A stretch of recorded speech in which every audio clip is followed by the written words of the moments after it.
Welcome to another episode of China Update, where I provide you with the most up-to-date political, economic, and geostrategic analysis on the world's number 2 economy. My name is Tony. Let's jump in. Happy Saturday, everybody. I hope you're having a restful weekend. Unfortunately, we have some heavy topics to cover in today's video, including some breaking news. We begin with developments in China's maritime neighborhood. On Thursday, the Philippines resupplied the Teresa Magbanua near the Sabina Shoal by helicopter. Beijing did not interfere. It's unclear why, perhaps because U.S. National Security Advisor Sullivan was in Beijing at the time, or because a helicopter is much more difficult to interrupt than ships. Armed Forces of the Philippines General Romeo Brawner Jr. said on Thursday that Manila used a helicopter to resupply a Philippine Coast Guard ship at Sabina Shoal after Beijing's ships blocked Philippine vessels from doing so.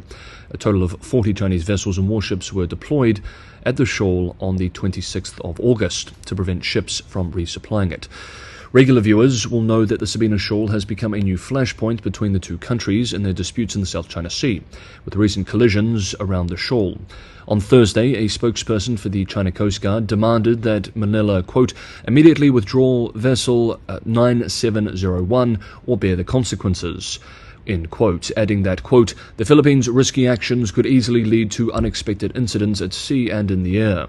End quote. The same day, China's Ministry of Defense, in a statement, warned, quote, our patience has limits, end quote, adding, quote, the Philippines' attempt to establish a long-term presence at the shoal has opened a Pandora's box that worsens the situation in the South China Sea and has been strongly opposed by regional countries.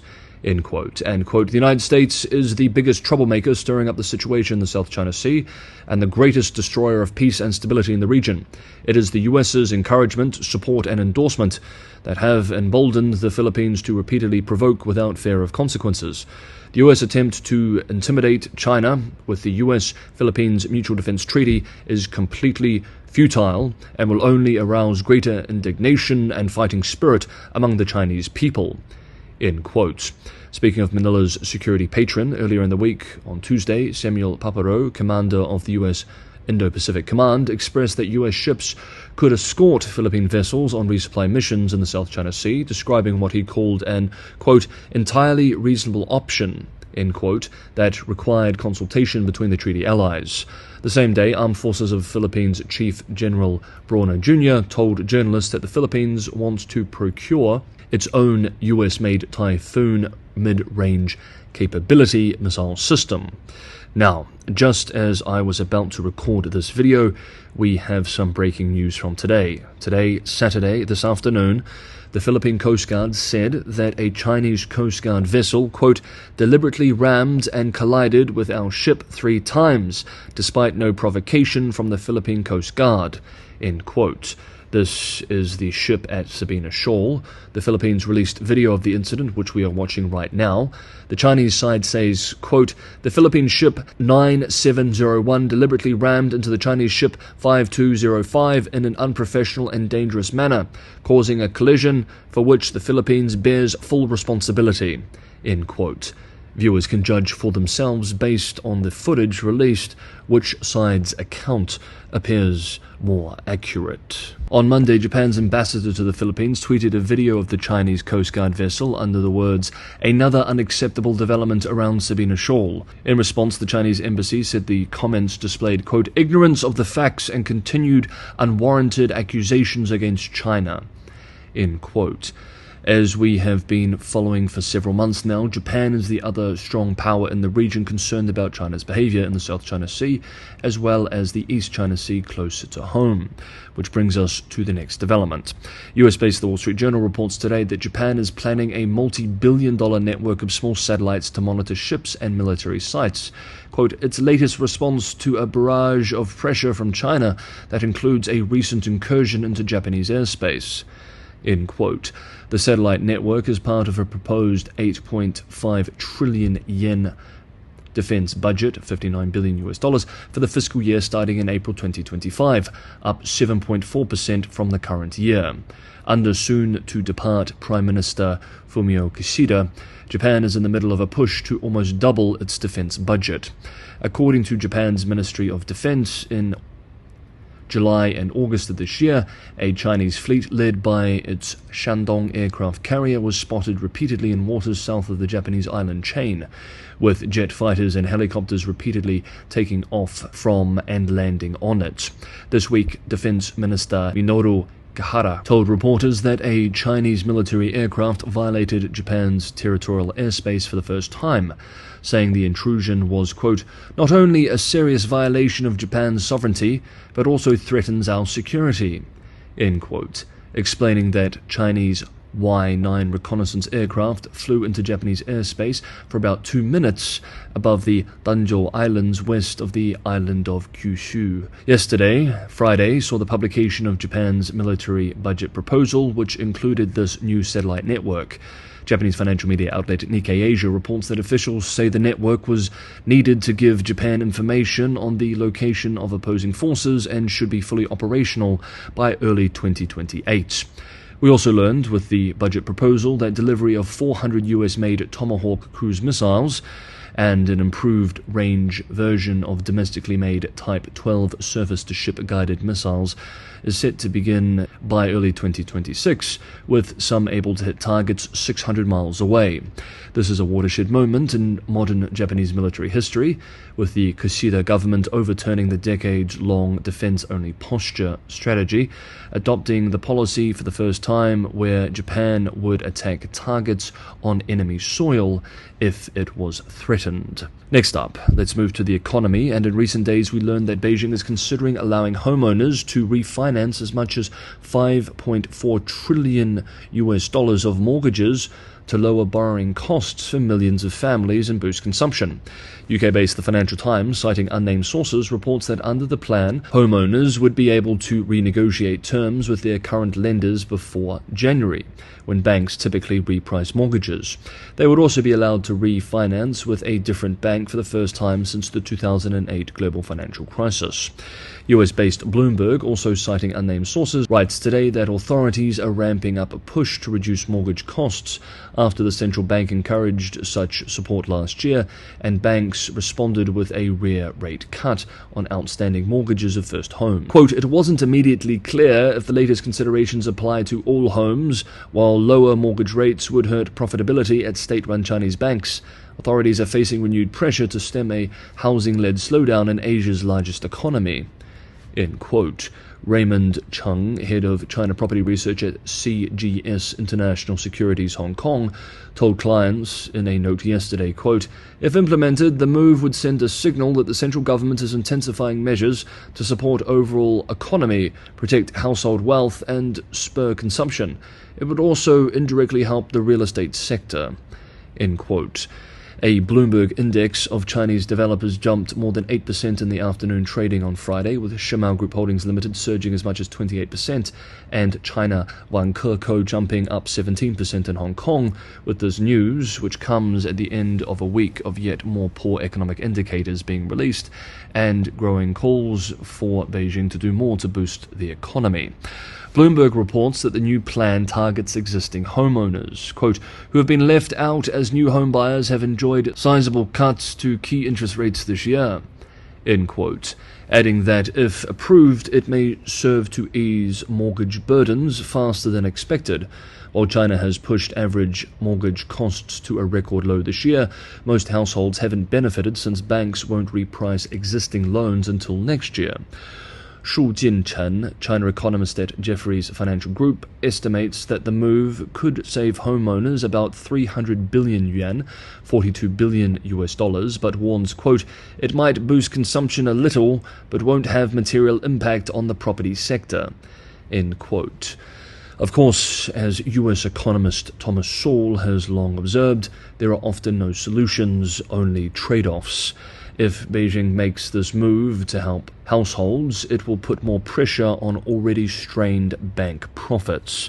Back in June, China's banking industry average net interest margin fell to a record low of 1.54%, well below the 1.8% threshold regarded as necessary to maintain reasonable profitability. Banks have been squeezed at both ends, exposed to both mortgages and loans to developers in recent years. As Bloomberg economists explained this week, quote, "The mortgage plan would add further pressure on the nation's banks, which Beijing has relied on to help revive the flagging economy.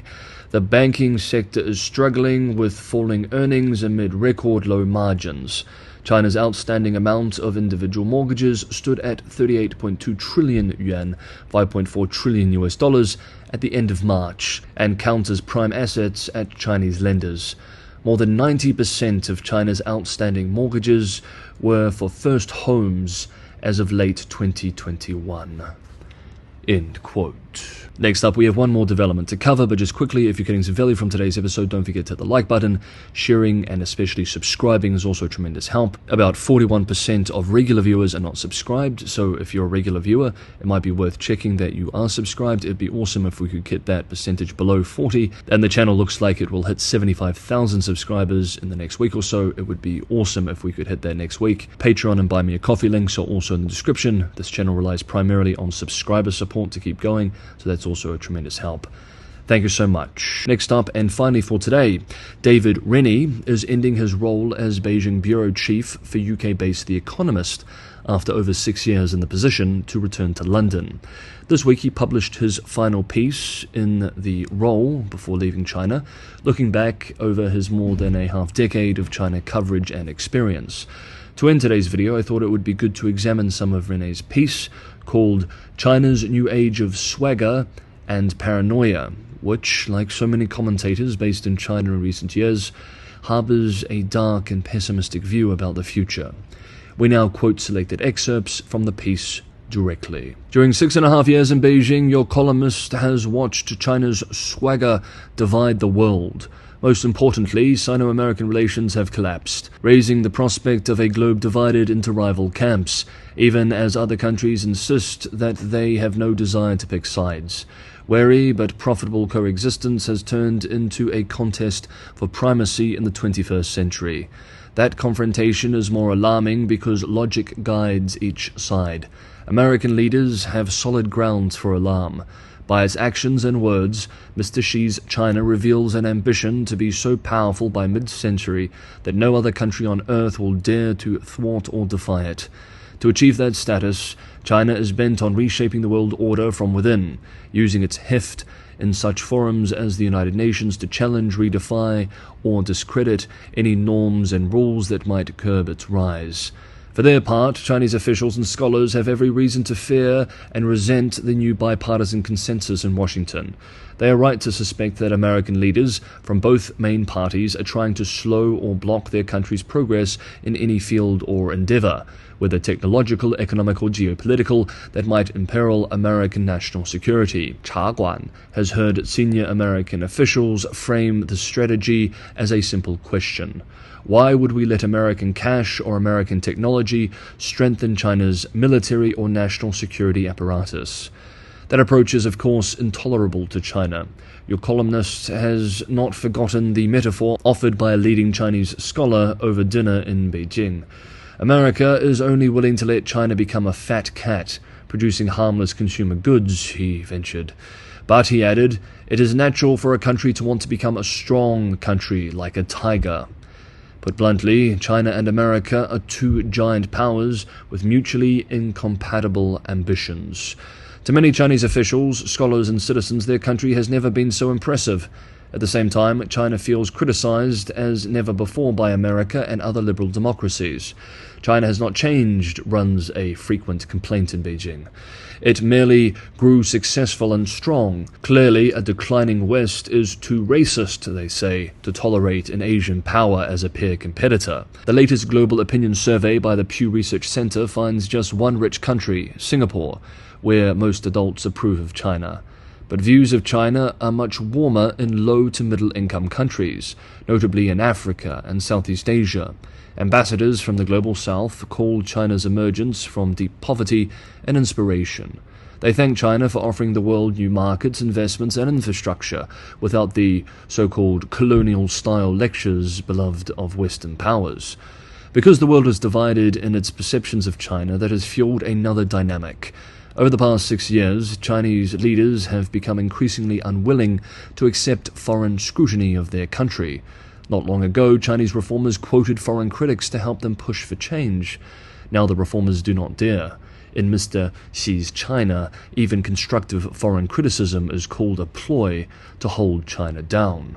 The siege mentality of China's rulers goes beyond a dislike of foreigners. With complaints, Mr. Xi has told diplomats, scholars and state media to be more confident and to defend China with homegrown measures of success. In today's China, it is unpatriotic even to engage with foreign arguments about what makes for good governance, wise economic management, or the rule of law. Reporting from China has become a shockingly lonely business. Too many foreign correspondents, notably from America, have been expelled or pushed out by harassment. When others left voluntarily, their news organizations struggled to obtain new visas. Chinese anger at foreign criticism has its roots in an argument about legitimacy. As long as China's economy was roaring ahead, and each year saw its cities filled with gleaming new skyscrapers and high-speed train stations, Communist Party bosses could claim performance legitimacy, to use the jargon of political scientists. To be clear, China's modernization is worth boasting about. Ask middle-aged Chinese whether they have better lives than their parents, and they answer yes almost in unison. As China's economy slows, however, the Chinese public's mood has soured. The party has duly adjusted its claims to rule. To those arguments about performance, leaders have added assertions that China has the ideal political system. These claims emphasize the country's second self-styled miracle, namely its stability. American democracy is in a disastrous state, officials say. They accuse Western politicians of heeding voters only at election time. They call China a whole-process people's democracy, in which technocrats, purportedly kept honest by internal discipline and the unending anti-corruption campaigns of the Xi era, tirelessly study and address the needs of the many, not the few. China is not a democracy. It is at best a country run by the interests of the majority, as defined by an order-obsessed party. COVID-19 tested this utilitarian model to breaking point. The pandemic was days old when Chaguan caught an almost empty flight to Henan province in January 2020. Asked whether they supported strict pandemic controls, villagers scolded your columnist. Chinese people rarely listen to the government and will put the common good ahead of their self-interest, said one man. It's different from you Western countries. Hundreds of millions of Chinese proved that villager right, staying at home for weeks, often without pay, to break COVID's chain of transmission. Given China's weak health care system, their sacrifices saved untold lives. Over the next 2 years, simple arithmetic explained public tolerance of zero COVID controls. Then the highly contagious Omicron variant reached China. Even larger numbers faced lockdowns, including Shanghai's 24 million residents. In late 2022, protests broke out across an exhausted country. Abruptly, controls collapsed. 1 million or more died, many of them unvaccinated old people. The precise toll is still a secret. China is declaring its own citizens traitors if they question the party's model of governance, and calling all foreign scrutiny a form of attack. Returning to Henan in January 2023, this columnist found hospitals that lacked painkillers and met doctors banned from recording COVID as a cause of death. The system was to blame. Throughout 2022, scientists had urged leaders to vaccinate the old, stockpile drugs, and prepare an exit from zero COVID. Alas, Mr. Xi's policy could not be questioned or order jeopardized. China's version of utilitarian rule offers no protections to individuals who fall on the wrong side of the majority-minority line. Worse, that line can move without warning. In Xinjiang, Chaguan saw mosques closed or demolished after religious rules were tightened. He reported on a sterilization campaign imposed on Uyghur women after 2017, when their high birth rates were declared a threat. China's crushing of Hong Kong's freedoms after anti-government protests in 2019 follows a majoritarian logic. Mainland officials scorn the idea that a territory of 7.5 million people could imagine it had the right to defy a motherland of 1.4 billion. They accuse the CIA of planning the demonstrations. The truth is sadder. There was no plan. Chaguan met youngsters who could not explain how confronting China would end well, but who wanted to protest while they could. Most alarming, leaders increasingly emphasize one last form of legitimacy, which brooks no appeal at all. This is a claim to rule based on 5,000 years of unbroken Chinese civilization, they say, synthesized with a dose of Marxism. And because Chinese civilization is unusually uniform, Mr. Xi adds, different ethnic groups must be integrated and the nation unified. Code for imposing the majority Han culture on all, and for taking back Taiwan. Nothing worries Chaguan more than this ethno-nationalist drive. China is declaring its own citizens traitors if they question the party's model of governance, and is calling all foreign scrutiny a form of attack. More than ever, pluralism is seen as a security threat. China is willing to be praised and copied, but not doubted in any way. This is not a magnanimous moment in its history, and the future may still be darker. Here ends the direct quote and today's episode of China Update. Thank you so much everybody for watching. Have a good Saturday, have a restful weekend, and I will see you all tomorrow.